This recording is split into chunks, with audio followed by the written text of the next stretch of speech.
After modeling and materials, you are often ready to animate. In Blender, there are many different ways that you can animate, including full physics simulations, skeletal or armature-based animation, and basic object animation. I'm going to be showing you the latter as it's the raw basics and will get you started. The way the animation works is by placing the object at certain positions along the timeline or at a certain frame that then, when played over time, allows the object to move from point A, B, to C.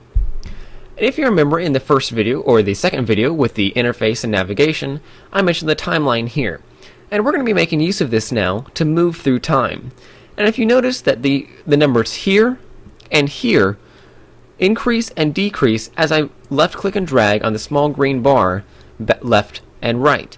And this is moving my frame number, or my current position in time, through time. Currently, Blender is set to play a total length of 250 frames, which the frame rate is set to 24 frames per second. So for every 24 frames, such as here, that is 1 second of animation. And so the total second are a few seconds of animation for the 250 frames. Let's go ahead and make our cube move along those frames for some very basic movement. And the way that you can do this is in the 3D view. Let's just switch to top view by hitting 7 on our number pad, and perhaps hit 5 to toggle out of perspective mode. Now we want the cube to start right here, and so we can hit I for insert keyframe, and let's go ahead and insert one for the location, the rotation, and the scale. And this means that we are telling Blender at frame 1, I want it to record the position, the rotation, and the scale. And so we can just click OK, or hit left click to insert that keyframe. Now if you scroll through time, nothing happens. And this is because we only have one position, and we need another position for which to record it. So let's go ahead and move up to, say, frame 24, so it'll be 1 second of animation. And let's just hit G to move our cube over, and we'll move it directly along the x-axis by holding down or by pressing X after pressing G, such that we'll place it right there. And then we can hit I to insert another keyframe. And we'll do location, rotation, and scale, and this is because I'll probably add in some rotation and some scaling in our basic movement. So now, if you left click and drag, you can see that the cube moves from point A to point B over the course of the 24 frames. You'll also notice that it's inserted a yellow line along the timeline at each place that you've inserted a keyframe. And this is just a good visual reference so you can tell where things are. So this is very, very basic movement. But let me show you another way to do this that's a little more automatic, that is also very user-friendly to starting out. And this is being able to record your movement. So let's just press the small record button here.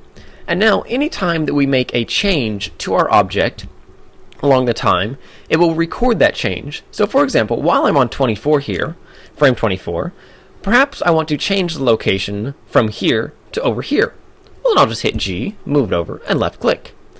And now it has updated that keyframe from point A to point B.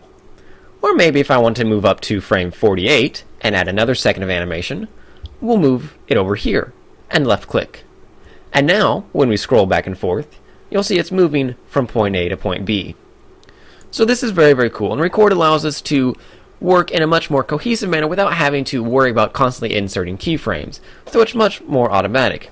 And this works for rotation, scaling, and movement, as you can see here. And we can position this at any point in time. We don't have to just modify the current keyframes.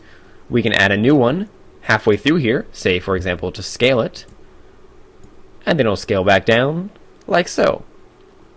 So this is a very, very handy technique for doing very basic object animation that really you can do a lot with. So at this point we have a single cube that is animated very easily. We can add any more objects that we wish to animate and do as we wish to play it. If you wish to play back your animation, you can simply use the timeline controls here to go back to the beginning, press play, pause it, skip to the end, and whatnot. If you want to change your total animation length, say for example right here we only have 48 frames, then you can change the end right here by control-clicking in the field and typing in 48, or 48. To make it even easier, you can also left-click and drag to scroll it, or with your mouse cursor over the timeline, hit E to tell it to be the end at the current frame, and it'll place the endpoint at the current frame, as you can see here. So then you can simply go back to the beginning and press play and watch your animation loop back to the beginning to end in the timeline. And this is all in real time, so you can see it in the 3D view here. You can rotate around, watch your object move, and enjoy.